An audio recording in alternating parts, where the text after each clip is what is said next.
When you hear the rhythm, start to move.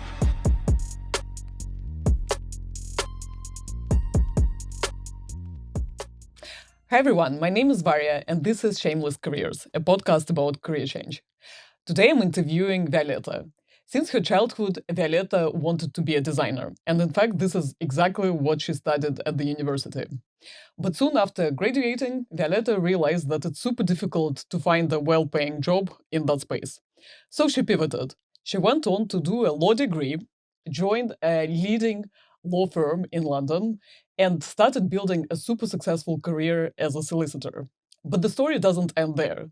Violetta realized, soon after several years being in the career, that design still remains her calling. So she pivoted again.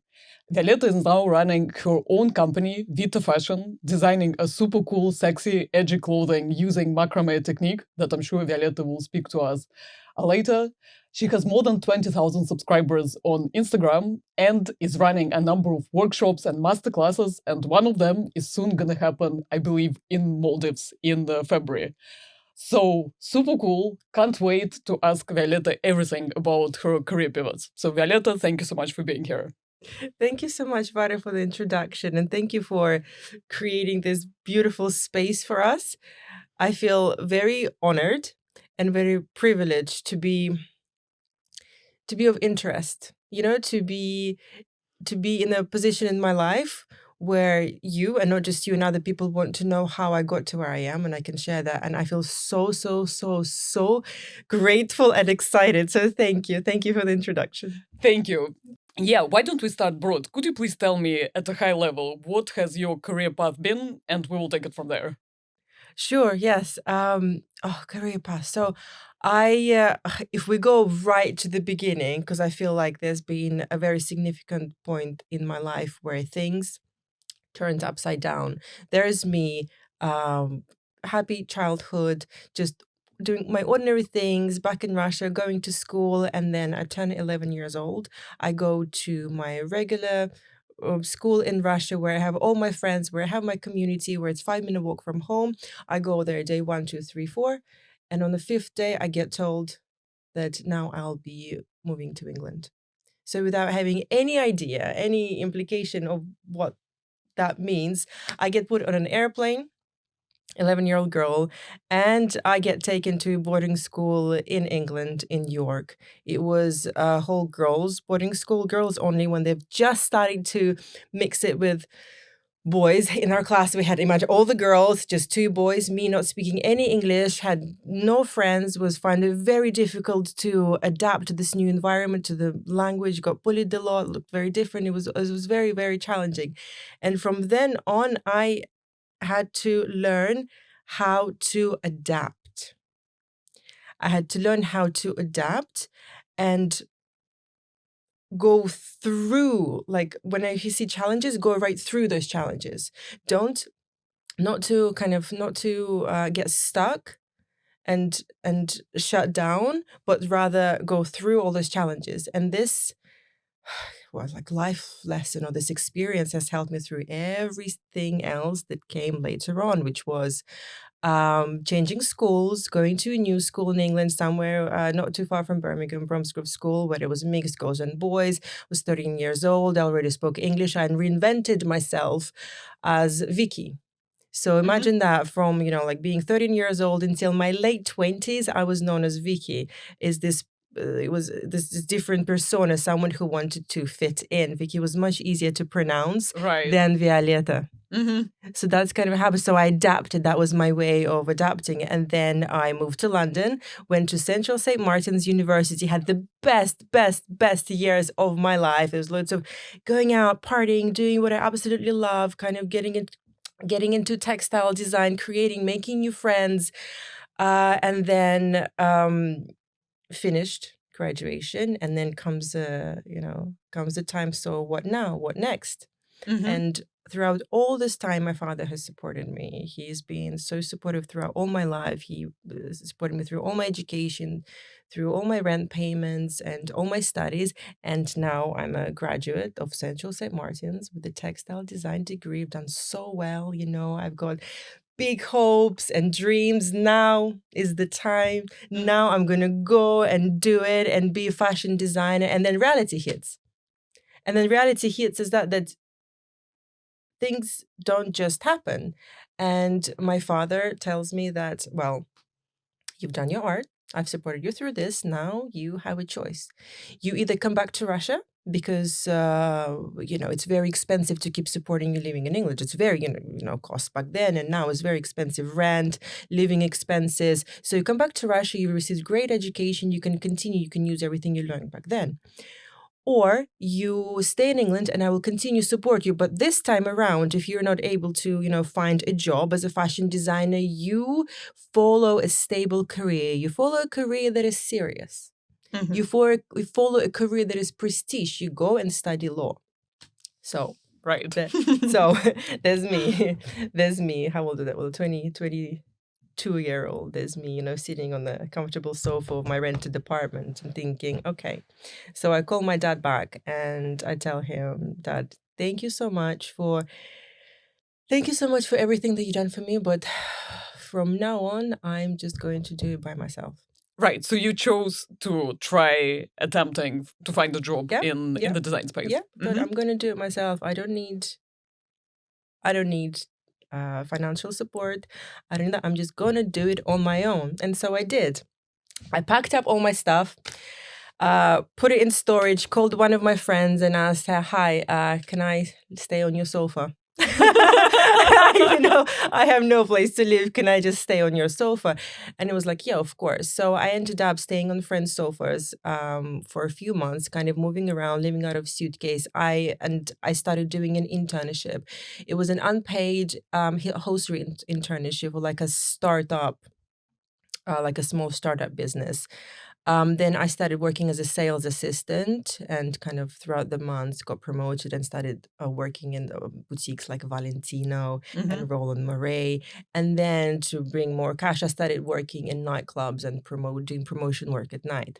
So essentially what has happened is I've been working 3 to 4 jobs every single day and going round and round. I saved money for a room. I rented out my a room. And then it came to a point when I'd lost a lot of weight. I lost a lot of energy. I wasn't becoming a fashion designer. I was working to survive. And then I was like, okay, hi, Dad. Okay, Here I am again. I'm gonna try it. I'm gonna try be a lawyer. I never thought I could. But me a lawyer, like what? I struggled with English from the first time I moved to England. Like I struggled to do basic subjects in school, like history and geography and science, because I simply couldn't understand the language. Mhm. I never studied those. Imagine, I never studied those subjects in Russia. I never got a chance to study science or geography or history in Russia. So being kind of put into a new subject in a totally foreign language, over my head. So I wasn't very good at those. And now for me to be like, okay, fine, I'm going to have a go and study English law. And not only study English law, not just the regular bachelor degree that usually takes, 3 years, but I'm going to do it in 2 years because I just challenged myself. So I enrolled into a postgraduate law degree. So instead of 3 years, I had 2 to get my degree done. And it was like going back to trying to learn English all over again. I couldn't understand anything that was written down, the technical, the dense language. There's so much information, my goodness. The difference between statute law and common law, and having to do exams, literally 2 weeks after studying the course, we had to do exams about the legal English system. I failed. I couldn't even understand what the question was asking. Nonetheless, I picked myself up and I studied more and I studied more and I studied more and I got better. And I graduated, not with the best marks, but I graduated. I got my law degree. And then it came to a point when I still want to do something I love. And at that stage, I was like, okay, I'm learning all this information. I'm getting better. I'm understanding. But but why am I doing this? Like, what's the point? Why am I doing this? Am I going, like, why? Why am I learning all this? So in order to discover, like, the reason, the purpose why I'm learning all of this, I volunteered for some, like, summer jobs. Mm-hmm. And one of those jobs was just being a student advisor Mm-hmm. within the university campus. And that's when I was able to use my skills of being able to read a lot of information, digest it, and apply that information to a student situation, a student who had, failed multiple exams and was being asked to leave uni. I was able to use that information, apply it to his situation, and help. Mm-hmm. So that's kind of when the little spark somewhere, little, it sparked somewhere. Okay, you can do something with this. You can actually make a difference in people's lives. And before moving on forward, before you have to study the legal practice course, which is 1 year, very intense, costs even more money. It's like a big investment. If you want to qualify as a solicitor, this is something you should do. Be qualifying as a solicitor, being admitted as a solicitor or a barrister, it's a long process. It's a long process. So I thought, you know what? If I'm going to be serious about this, I want to get hands-on experience. And that's how I got my first job as a paralegal. And it just so happens by chance that law firm where I had my first job as a paralegal was a specialized family law firm. Mm-hmm. So they worked with, their clients were people who were going through divorce or separation, had difficulties, dividing their finances, arguments, children. And I was in that environment, and I liked it. It's very emotional. Lots of people don't like it. They prefer corporate law, commercial law. It's, kind of a bit away from the emotional side, away from people, closer to numbers, kind of. Yeah, exactly. And I like that. And back then, being a fluent Russia speaker just made me so unique and made me so useful, because a lot of our very wealthy clients, and I was talking about ultra high net worth clients, were Russian.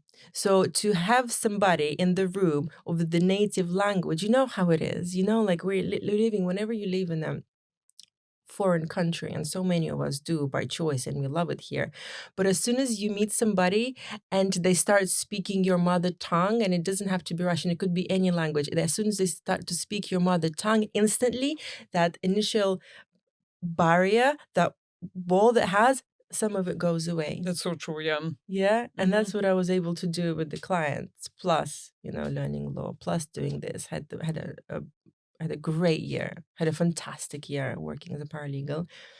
Was very inspired by the work I was doing, was very, very inspired by it. And then I went to study the legal practice course, nailed it, was brilliant, got top marks in like everything, put myself for public speaking, put myself up for learning Chinese, put myself up for debate competitions. Really, I mean, I spent that year in the library. I lived about 15-minute walk from my university, and the library was open until midnight, including weekends. That was my home. That's where I spent most of my time. So you, at that point, you were enjoying. Yes, I loved it. Yes. Yes. I loved it. I really liked it, because I knew, well, because I got better as well. Yeah. Reading became easier, speaking became easier. I could understand things. I didn't have to constantly, read a sentence and then have to look in the diary for the meaning. And then, as life works in its mysterious ways, I didn't even have to look for a job. The job found me. Someone reached out to me and said, wow, or through LinkedIn. LinkedIn, I think, is very, very helpful. And asked me to interview for a job in one of the top huge law firms in London. And that's where I spent the next 5 years. And that's was fantastic years of my legal career. And that's that. Right. Let's unpack it from the very beginning, and I will ask you, trust me, I will ask you questions around how then you went from this amazing career at the top law firm in London back to where your passion is, which is design. So let's leave the intrigue for now. Sure. So can you, like, rewinding back to the very start of your journey, You said that you have always wanted to be a designer. How did you discover that that's exactly what you want to do? Yeah, Yeah. tell me how you have discovered your passion. That's such a good question. That's a really good question. And in many ways, for me, I've always enjoyed textiles. I always enjoyed the feel of fabric. And even before, ever since I remember 3, 4, 5, 6 years old, my mom's sister, she's a professional tailor. To this day, she turned 70 years old a couple of weeks ago, and she's a professional tailor, and she still works, does her job because she loves doing what she does. And she always had loads of fabrics.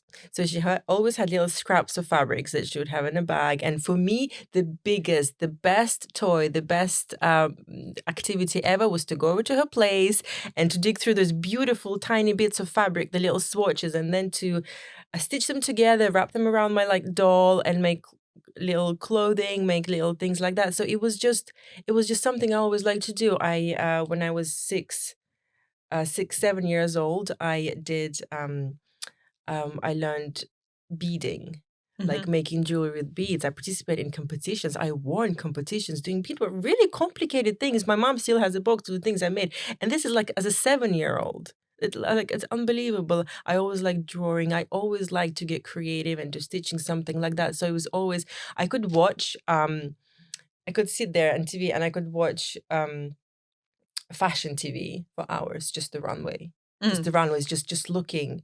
It wasn't the models I was looking at, it was the fabrics. It was like the clothes, it was how it was made. I could just sit there for hours watching it. If I was to walk along like in Samara, this is where I was born, we have like a beautiful Volga, beautiful beach there, and you have lots of like life artists who stand there, who drawing on painting, on doing portraits.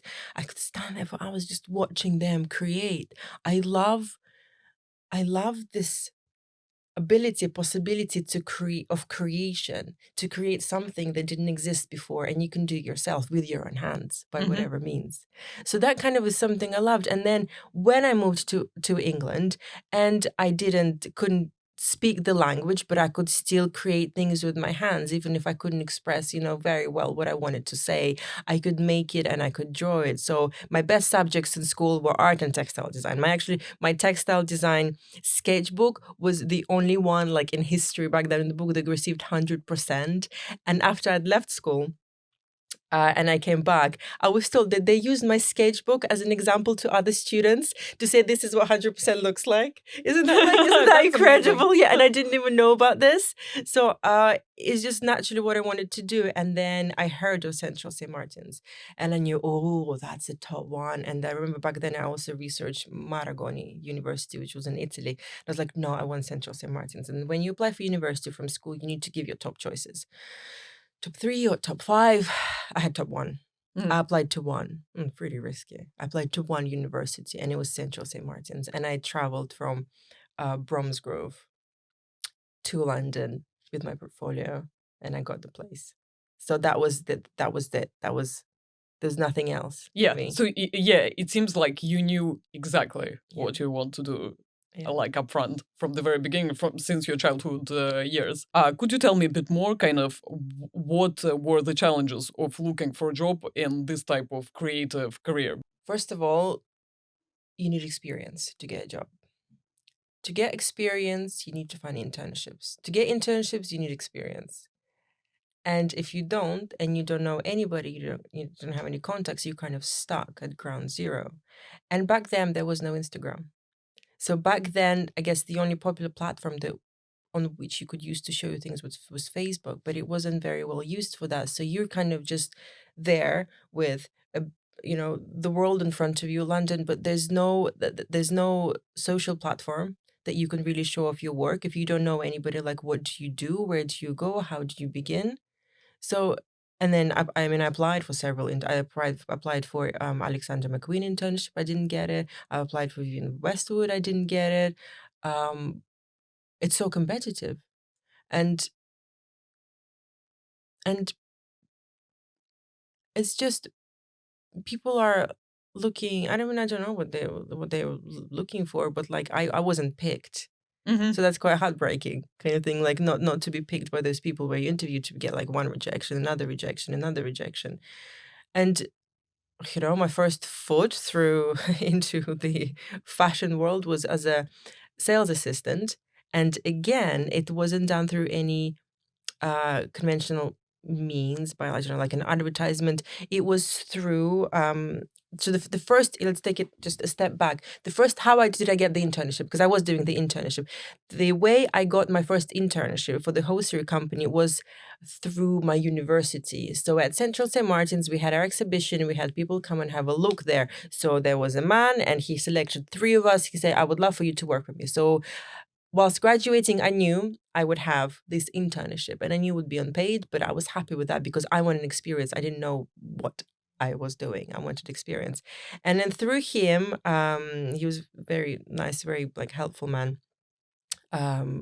He knew I needed a paid job as well. So he introduced me to somebody he knew who worked for, it was Style Incorporated. So it's a big agency who look for part-time, full-time people to work as sales assistants. Mm-hmm. So that's how I started working there. And then through someone else who recommended me for work for Mash Marketing, and then I did sort of like marketing jobs. So it's about people. It's just about who you know.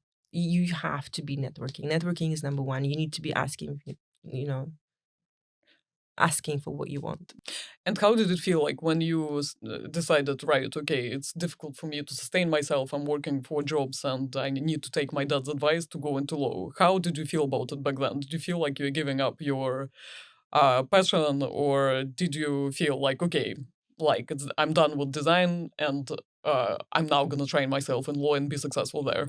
I actually spinned it around quite positively. No, that's a really interesting question as well, because I've forgotten about this. I've forgotten how I switched that, because you don't just get into law university. You need to put an application. In your application, you need to say why it is that you want to study law. And putting down my dad wants me to do law is not really going it's not really going to work. No, I don't think that's going to be a successful application.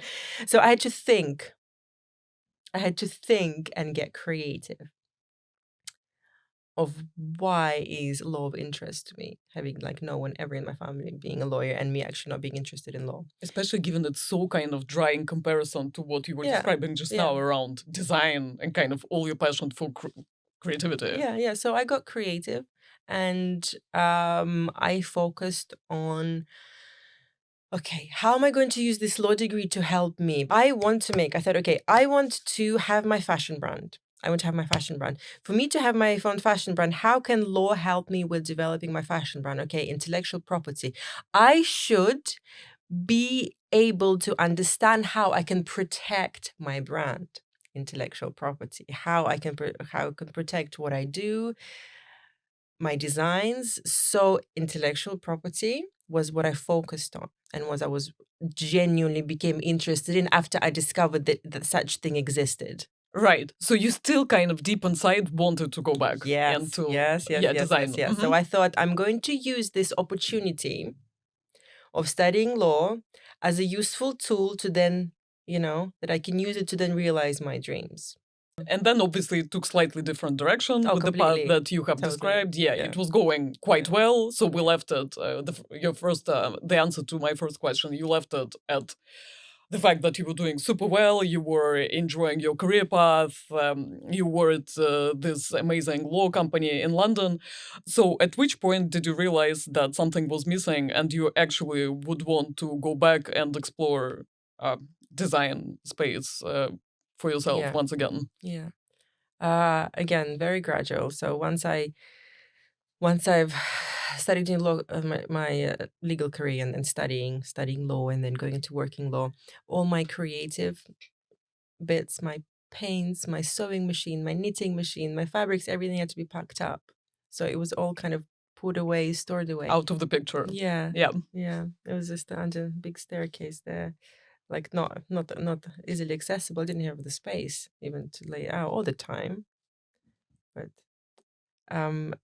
But I've always wanted to do some creative, even when this creativity has always been with me, even like doing something, little things, even back when I was homeless, let's say, and didn't have anything with me, I'd have a black marker and I have white piece of paper, and I would sit there, just like sit there on my on the bed, and I would start sketching, and I would start making this like black and white drawings, which eventually I actually used to create prints with them, and then made beautiful fabric prints. But I've always found a way. Like I always found a way to express myself, and as whilst working as a lawyer, I just wanted to still kind of was study cutting up t-shirts and kind of just putting sort of bits of fabric through, making some patterns, trying like some sort of creative output, wearing it out, wearing to some parties. I love going to parties like some like themed or dress up, so you make an effort with the costume. I really enjoy things like that, so that's what I was doing. And then just before um just before my trip to Tulum in Mexico, for just like after New Year's, I saw this beautiful dress online. And I was like, wow, I want something like that, because I know in Tulum, in Mexico, everyone gets like really creative, very expressive, and kind of in the clothing that they wear. I was like, I want that dress. And then I looked at the price. I was like, whoa, like £1,000 for this, with like, and there was a bit of rope, and I was like, what is this? What is this creation? How is this made? Because I specialize in knitwear and textile design. So I know what knitting is, I know what weaving is, I know what like print on fabric is, I know what crochet is, but this is a brand new thing. And then I found out it was macrame. Mm-hmm. This new way of making knots. Wow, what is this? So let's Google it, let's YouTube it. And I learned on YouTube how to macrame. My first ever macrame knot I made on the New Year's night, um, just on a bottle of champagne, bit of rope, and made my first square knot trying to learn it. And then I made my the first ever macrame top that I wore in Tulum on the beach, and it was boom, it was sensation. Everyone loved it. I loved it. I wore it to the beach in bikinis. I wore it with some harem pants to some parties. And when I came back after the holiday to London, I started making more dresses, and I asked a new Burning Man Mm-hmm. was coming up soon. And I asked one of my friends, I was like, you know what? Do you want me to make you a really gorgeous dress? I'm going to make you like a really amazing dress. Just trust me, it's going to be macrame. And she was like, okay, yes, I do. But also my sister wants one and my friend wants one. So can you make us 3? I was like, yes. So I made 3 gorgeous macrame dresses, all different. They just intuitive designing. They wore it in Burning Man. This was in 2019. They looked gorgeous. And then I started just continuing making little bits and bobs, sold something to a colleague of mine that she wore on her holiday as well, like a beautiful macrame top. And then I kind of gradually continued. And then I was asked to participate in some pop-up events, were either Burning Man themed or festival themed, or just like unique handmade clothing. I was asked to host a little masterclass to just teach people macrame. And so I was doing this whilst working as a lawyer. So Monday to Friday, 9 to 8, or however late Mm-hmm. it was there, I was a lawyer. And comes nighttime and comes the weekend, I was a designer. So what happened next? How did you eventually venture out of law completely? It was a process. I think it was a lot of work, not just with me, but with my dad. I had to prepare him. I was like, Dad, I really feel like I can do this now. I could really become a successful fashion designer. I could do this. And it was like a couple months of kind of doing this. And it wasn't an irrational decision. I'm leaving now. No, it was built over time. I was like, I think I can really do this. I know I loved working as a lawyer.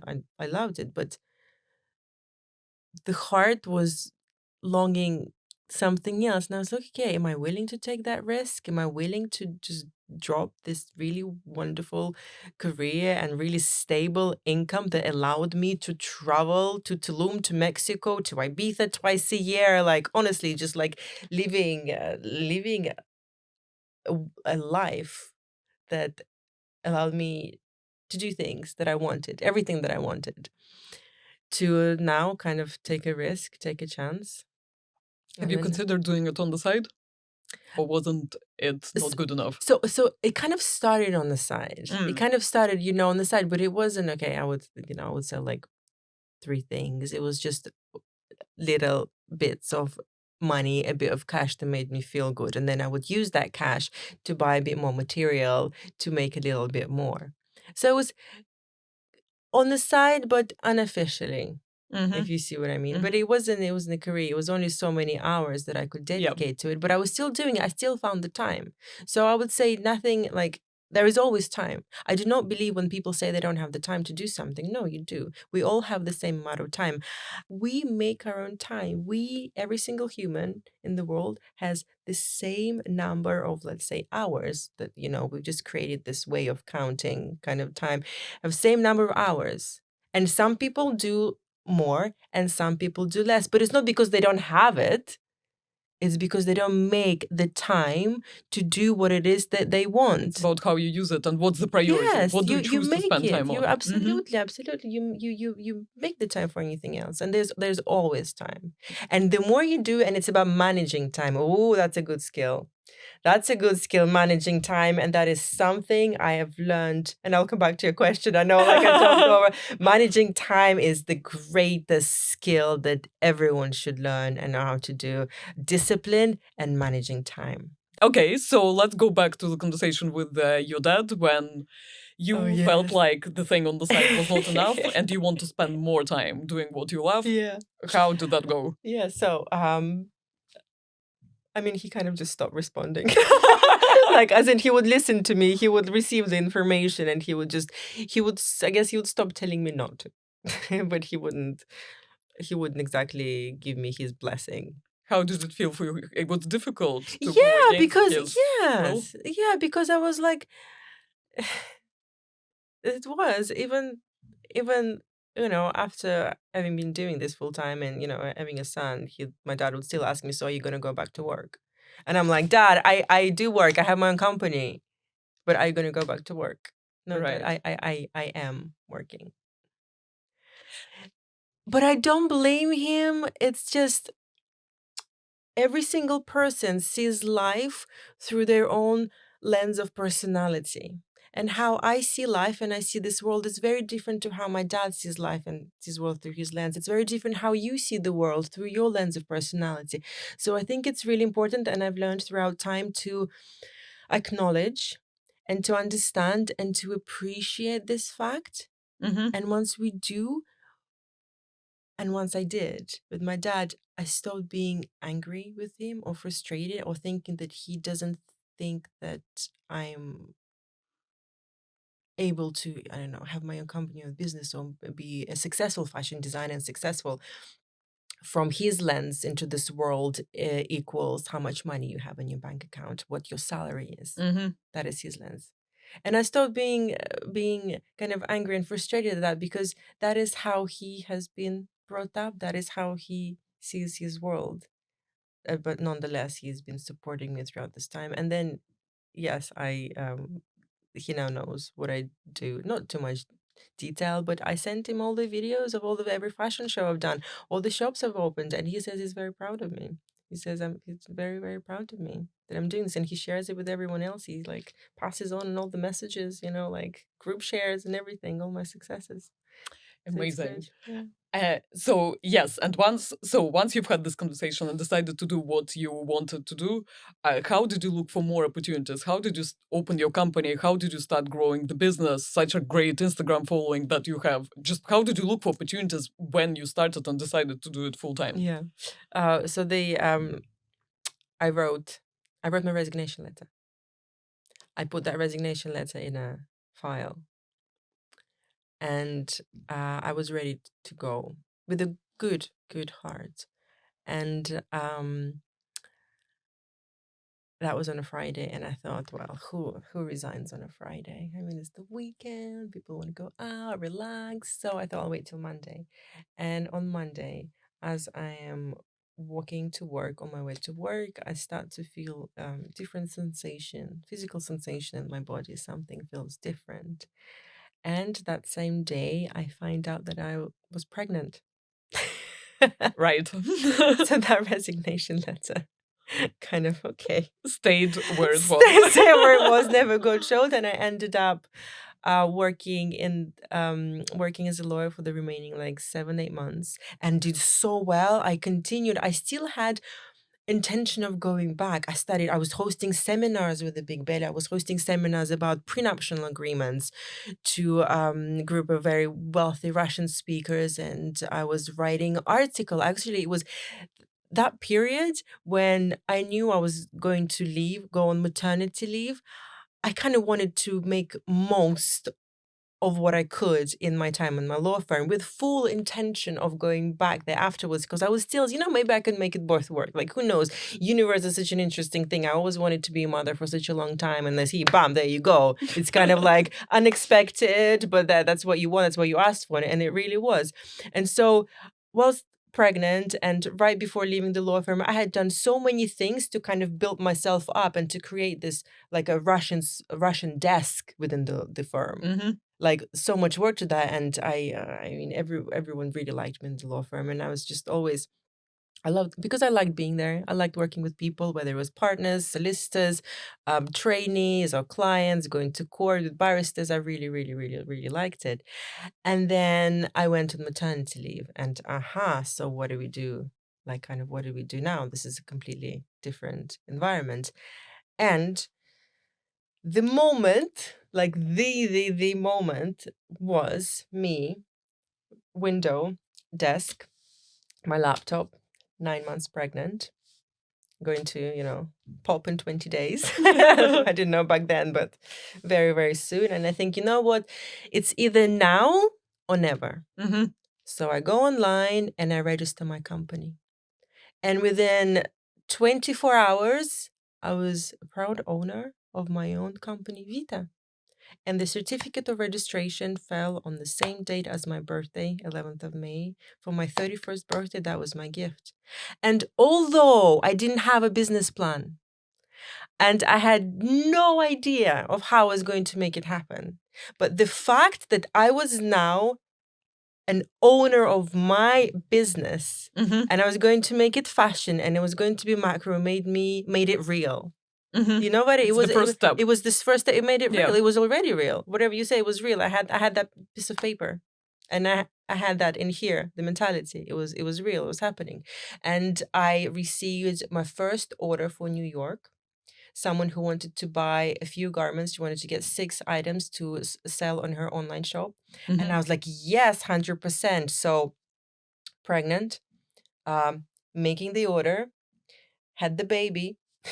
Making the order, 2 weeks after having the baby, doing a video interview with my law firm for a promotion, for which I had to prepare and read recent case studies. I didn't get the promotion at the end.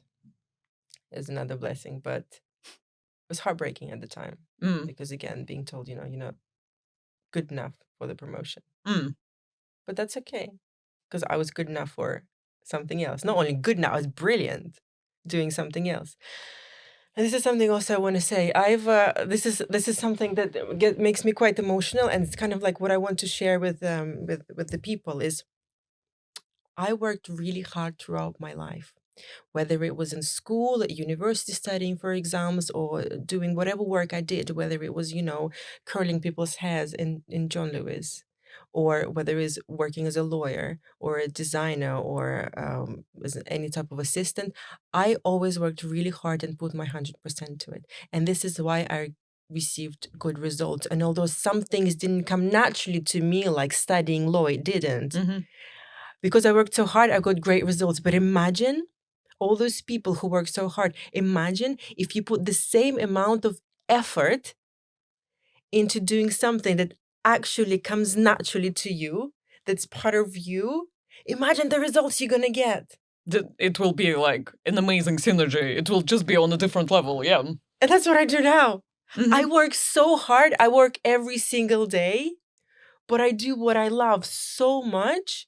And the results, I get massive breakthroughs every week. I've only had my company from 2020 when it was registered. And then I had to stop for a year and a half because I got overwhelmed with the baby and the pandemic and, having to do all. And then only from 2021, I started again. So we're talking 2 years. And in these 2 years, I have achieved so much because I continue to work so hard like I have throughout my whole life, but I put all that love and energy and time into my passion.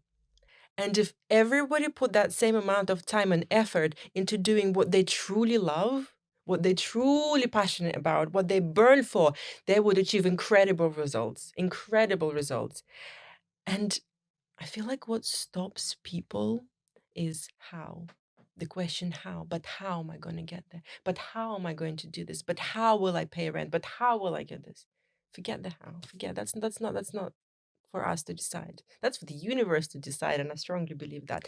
You just say what it is that you want to do. I want to be a fashion designer. I want because I love creating things with my hands, because I love making creation, because I love making people happy. I want to be a photographer because of this. I want to be a journalist because of this. I want to be an actress, or I want to be a lawyer, or I want to be a mom. Say what you want to do, and how it will come naturally. Trust. So you're saying that as long as you do something that you love, opportunities will come to you. 100%, billion%, trillion%. Yes. How did it happen for you? So you have started getting these requests from New York. What happened afterwards? How did you find new projects? How So did I these had new projects found you? yeah. So I had this order. It was lovely. It was great. I finished it, sent it off, and then I stopped doing macrame. That's it. I stopped.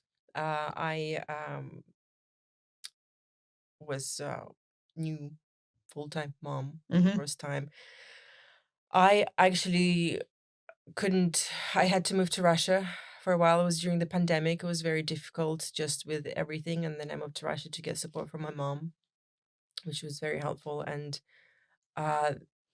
then I came back here and I kind of started living a life of just being a full-time mom and just really enjoying my time with my son, just going places. I didn't have a nanny, just going to different kids' play groups and things like that. And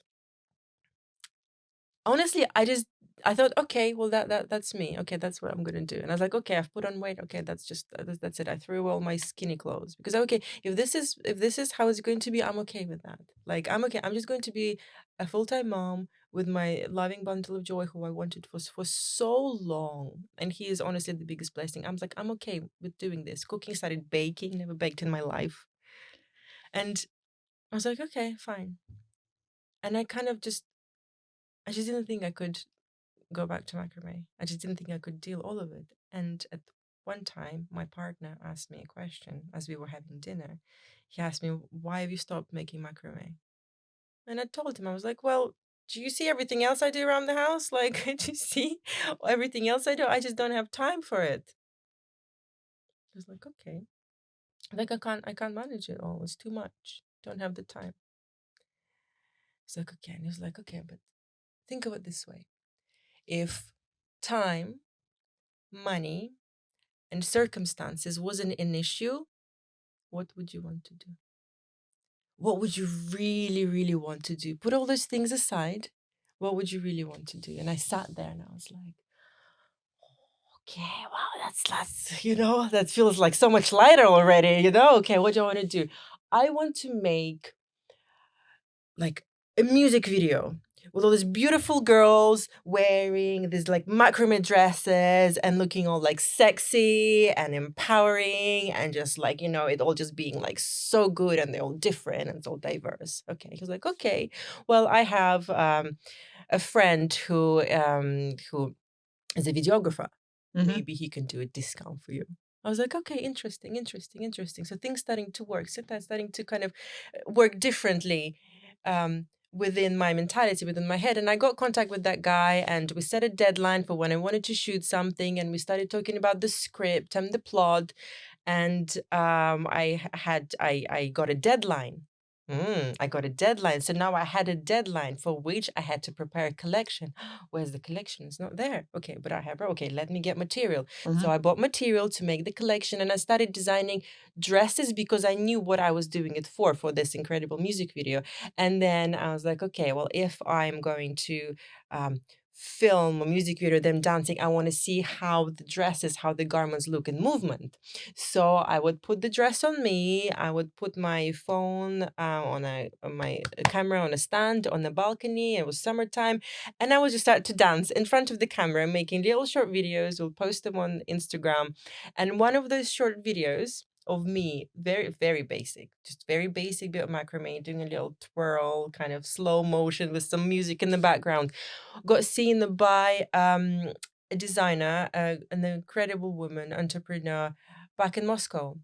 And she was happened just to be a friend of a friend who just saw my stuff online. And she said, I want to work with her. So she wanted to work with me. She saw something in me that no one else has seen before. She saw something in me that maybe I didn't even see in me before. And instead of me now making this video, I had created a mini collection, sent it over to Moscow, and she did professional photo shoots. And the results that she sent me, when I saw, I was like, is this my work? I've never done a photo shoot before in my life, professional photo shoot in the studio with all the light, with the professional models and videographers. And I saw that, I was like, my God, I made this. And then it went on and on and on. And I continued making videos, continued making more designs. And one of videos of me making macrame dress and then putting it on the balcony dancing received, blew everyone away, over 16 million views. Jesus, okay. 16 million views. In 2 weeks, my Instagram flew from 1,000 followers to 25,000 followers. I didn't really understand what was happening because I would look at my phone each morning and when it pings like notificate, like how many notifications you have, it just would ping 100, 100, 100, 100, 100 like that. Little hearts, 100, 100, 100. And I was like, oh my God. And then comments on this video. Good comments, bad comments. I was like, oh wow. There is something there, yeah. Yeah, there's definitely something there.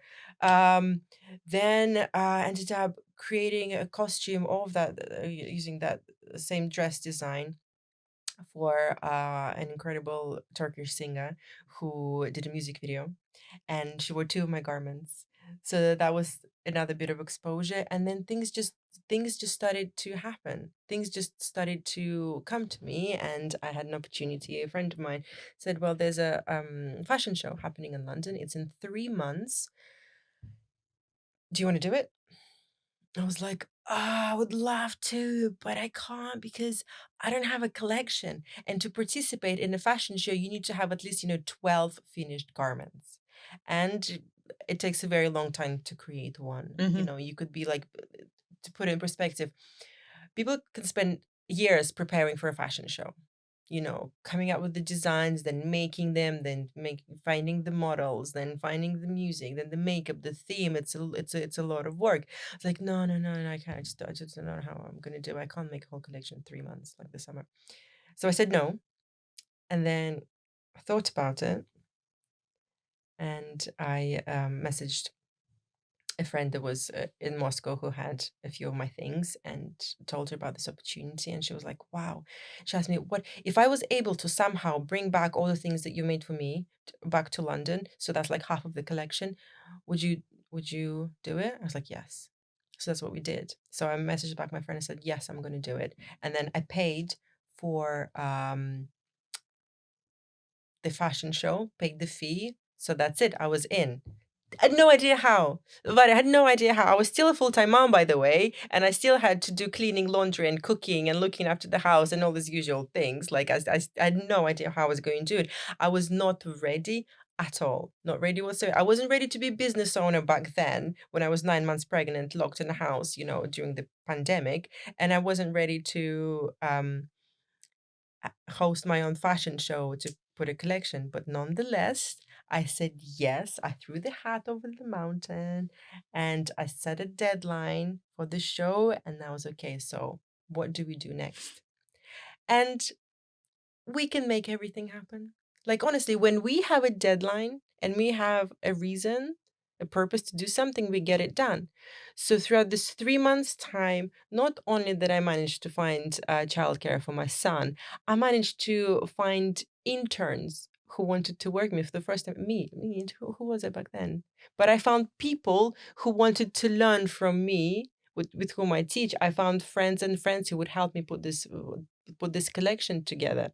I found and imagine my Instagram is going crazy, like, 25,000 people, and it's all, I've got to keep it up, so much pressure. Found somebody who would manage my Instagram, and I found somebody who would manage my, I guess, like, say, well-being, and help me manage everything, like a personal coach for 3 months. So I didn't just do everything myself, I asked for help. Always ask for help. We don't have to be superheroes and do things ourselves. I asked for help and I received it. And I wasn't asking for help, begging, oh, please help me. No, I was creating opportunity for every person who then joined my team. And we had an incredible debut fashion show. Amazing fashion show in London with London Represents. And it was boom. 1 month later, another fashion show in Dubai for the Emirates Fashion Week. Boom, a spread in an Italian magazine of this incredible dress I've done. Boom, now I'm selling at this like niche markets, creating Vita Spicy collection, which is more like a kinky fetish collection. Boom, and now I have all these clients wanting to buy from me, and now I have people who wanted to create costumes for them, and now I've got this Summer of Love production that's just turned into this beautiful festival collection, and now I'm going to the Maldives To a retreat, to do a workshop. to do a workshop in the Maldives. Like, did I think? How did I know this? No. Like, did I have any idea? No. But what did I do? I just did what I really enjoyed doing. Yeah, I was about to ask, so reflecting back on how your journey has been. You said in the beginning that you were not ready, you didn't have a business plan, but somehow you were passionate about what you were doing and opportunities were coming up. So reflecting back on this, like, what advice would you give to people who want to start something on their own, but like don't know how to do it, to make the first step? I have a very good advice. Take action before you're ready. Take action, however big or small, before you're ready. That is exactly how I was admitted as a solicitor. That's exactly how I became a fashion designer. That's exactly how I managed doing everything. Take action before you're ready. First thing. Second thing, write things down. Write things down, whether it's to express your emotion and write in a diary how you're feeling. Write things down to count your blessings and gratitude for everything that you already have before you start asking for things. Write down what you are grateful for. Say thank you. I am grateful for this. Write down your to-do lists every day. Write down your to-do list, and this is such a could be seen as like as a simple, and I'm not creating like an innovative way of dealing with stuff, but write to-do lists. Well, as soon as you write things down, you no longer have to hold it in your head, and you no longer have to feel overwhelmed, like, oh my God, where do I begin? Don't worry about putting things down in categories, splitting it personal or work. Just write everything down. It's on paper, no longer here. And then do it one by one. Cross things off. Um, Free yourself from addiction, whether it's nicotine, alcohol, smartphone addiction. Free yourself from all those addictions, and instantly you will have so much more time And energy. and energy and life in you. There are actually so many things I'm now putting together. And again, doing something before I'm ready. A Vita coaching program.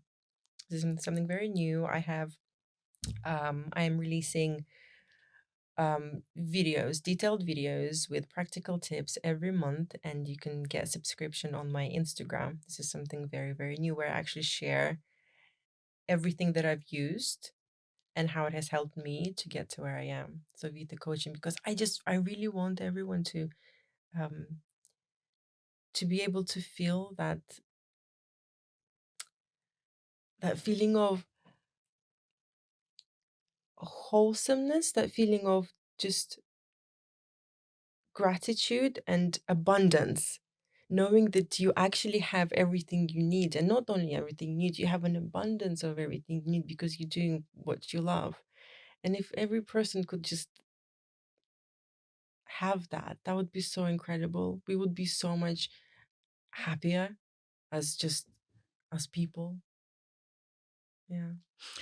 And I would also add, based on what you've said, I would add one more kind of advice to the list. It sounded like every time you were starting small. You don't need to have a grand plan, but it's all about having the deadline for the small next step. Set a deadline. Oh, 100%. Set yourself a deadline. Yeah. Yeah, Work having towards that. completing a small step in one direction, like okay, registering a company. So the more steps you take, you will get some feedback of the back of this. Yeah. The more opportunities will find you, and you can't necessarily plan it up front. But as long as this is something that you like, and you're moving in this direction, it feels like opportunities weirdly may come about. So that's the impression that I got. They will, 100%. And we can write our own rules and our own plans how to do things. You do not need to have a 40-page business plan and an investor or a rich family to back you up, with the finances to start something big. No, you don't. Everyone has their own journeys. You use what it is that you have. You use all the resources that you have in your life, and don't compare yourself to other people. You make it work for yourself. And exactly what you said, you start small. You don't need to drastically change stuff unless you want to. You do what feels right for you, and you trust yourself, and you trust the universe, and you show gratitude for everything that you already have. It's such a wonderful thing to do, to be grateful for what you have and to continue doing what you love. And have you experienced self-doubt on your path? Because also, like, we're speaking about quite a risky venture, leaving a job behind that not only pays well, but also that where you are doing super well. Like, it's a big kind of opportunity cost venturing into something completely different. So kind of as you were making this decision, did you ever feel self-doubt, and how did you deal with this? Yeah, self-doubt comes and goes. And whenever it comes, I want to make sure that it goes.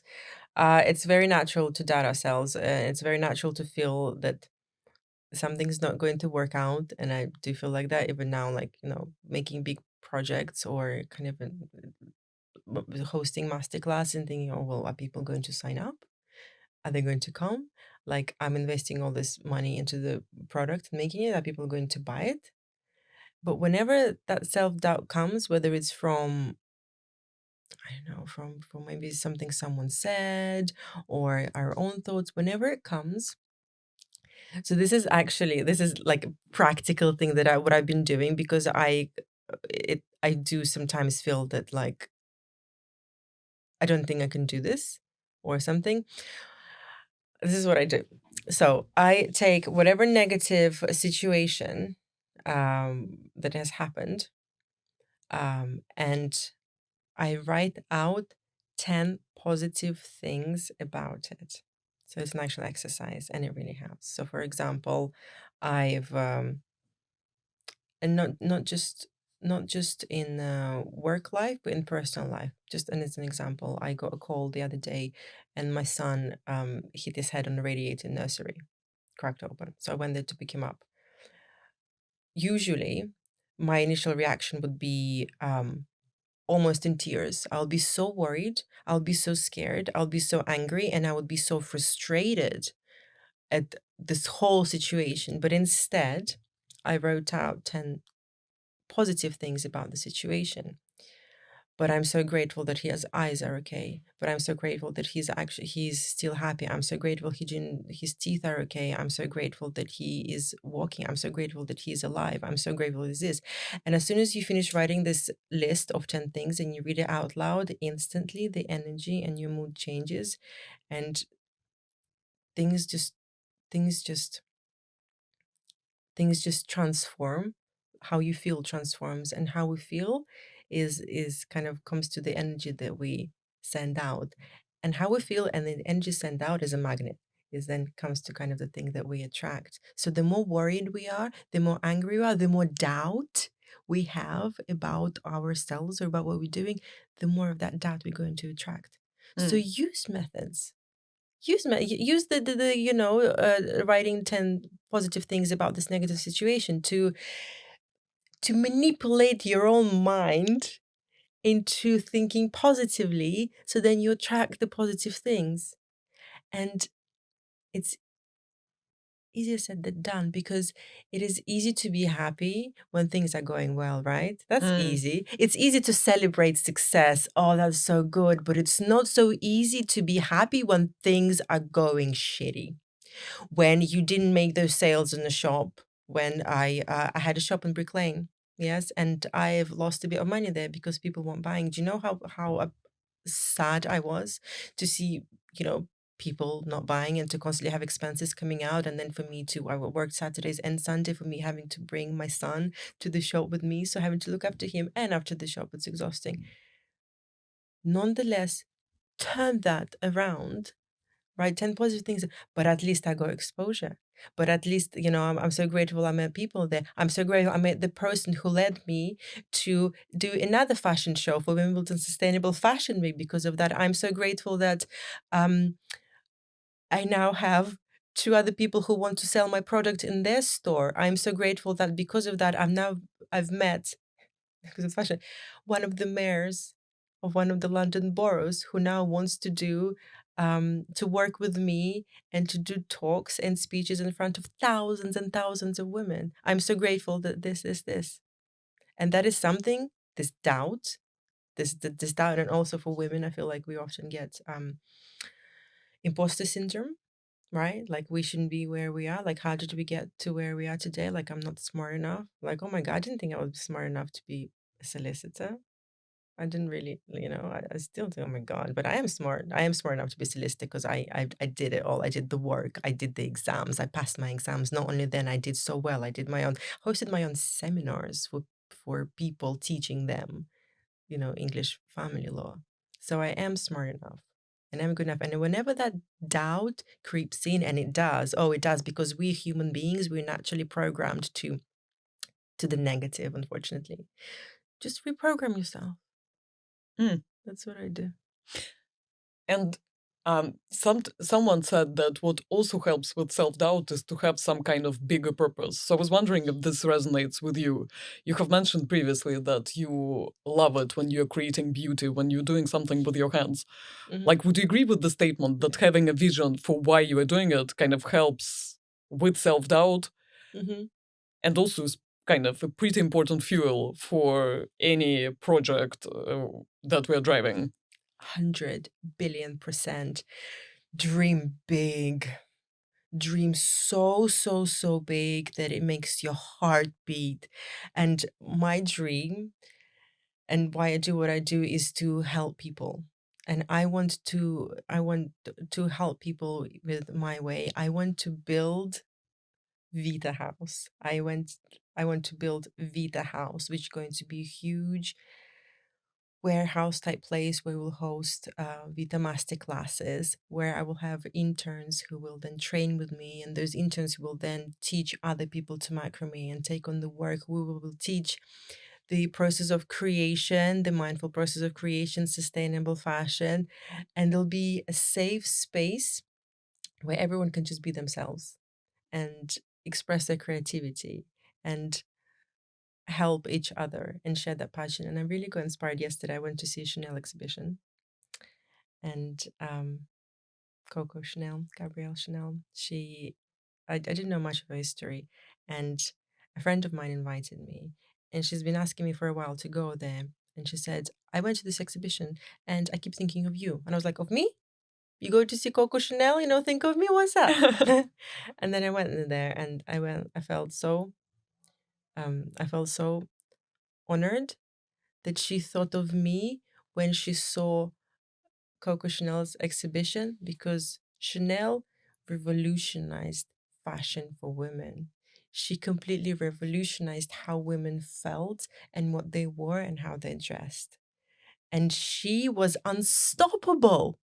And she was in her 70s when, she created the little Chanel handbag, the signature. That was in her 70s. And everything she did beforehand, it was a process of her journey. There was no age limit for her. She continued doing what she loved. And she inspired people by that. And she inspired herself by that, starting from selling hats to then, making costumes for films, and then to opening up um, Chanel house in London. And when I saw that post, I started crying because I was like, because it feels like, how can I do this? I don't have millions, not yet. But like, how am I going to do this? I don't know. But I know I am.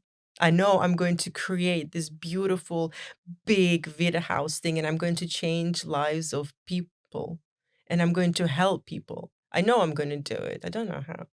I'll tell you in the next one. When we catch up next. Yeah. Last question, and I can't help asking it. What do you think about your law career now that you're here where you are right now and doing what you love? Do you think this was a detour and a distraction, or do you think it was a useful experience that's helping you right now? It was the most useful experience. If it wasn't for that experience, I wouldn't be where I am today. I'm so grateful for my dad for pushing me in that direction for whatever reason he had. And I'm so grateful that I was able to prove to myself that not only I was smart enough and good enough and academic enough to, I don't know, pass law exams, but I was so good and so smart. It was just something stuck with me to be admitted as a solicitor. I was able to kind of get through that personal doubt. There we go. To get through to that personal doubt of just not being smart enough. I'm so happy I did. I've learned so much from public speaking to hosting seminars to teaching to writing emails to drafting legal documents to the amount of people I've been to traveling to being in courtrooms to presenting to dealing with clients. All the skills, and thank you. Like, I'm so grateful to my supervisors that I had throughout my journey because they were incredible. They made me feel important. They made me feel welcome.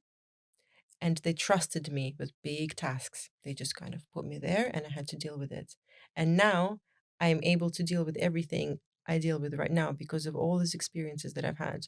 So studying law and being a lawyer has been the best choice for me to then do what I do today, for sure. So, what advice would you give to others who still haven't found their path in life but are trying to find it? I say make most of the opportunities you have. Look around yourself. There's always opportunity there. So look out for it. Like, just look out for 100%. Don't be so, just don't wait for the day to end so you can start living.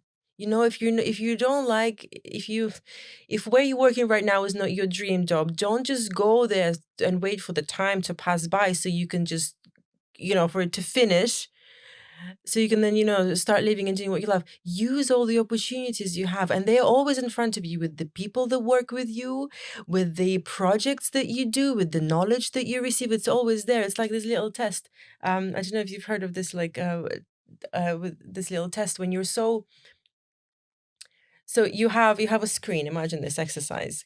You have a screen and you have 4 people wearing white t-shirts, 4 people wearing red t-shirts, and they're passing basketball to each other. And you have 1 minute, and you have to be very careful and watch this video. And they're people passing the basketball, and you need to count how many times the players wearing the white t-shirt pass the basketball to each other. So you're there looking at the video, and you're focusing, you're counting. Okay, it's like 14 times, and then you give the results. It's 14 times. It's like, okay, 14 times, but did you see the gorilla? What gorilla? And then you go back looking at the video, and throughout all this time, while you were so focused on counting the balls, a big gorilla, like man-sized gorilla, came into the circle, right into the shot where people were, doing basketball. On its chest Was for a around. good while, and left. But you didn't see it. But you didn't see because you were so just focused on something else. So open your eyes and look around. Violetta, thank you so much. I really enjoyed it, and I wish you all the very best of luck with your business. Thank you, Vadi. Thank It you. was my pleasure. It was my pleasure to be here. Thank you. Thank you so much for watching. Please like, subscribe, share it with a friend who is looking for a career change, and until next time. Be shameless. When you hear the rhythm, start to move.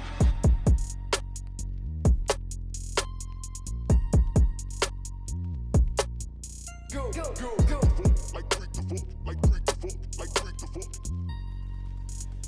But according to our investigators' report, we find that Mr. Green doesn't have a steady income. Let's go.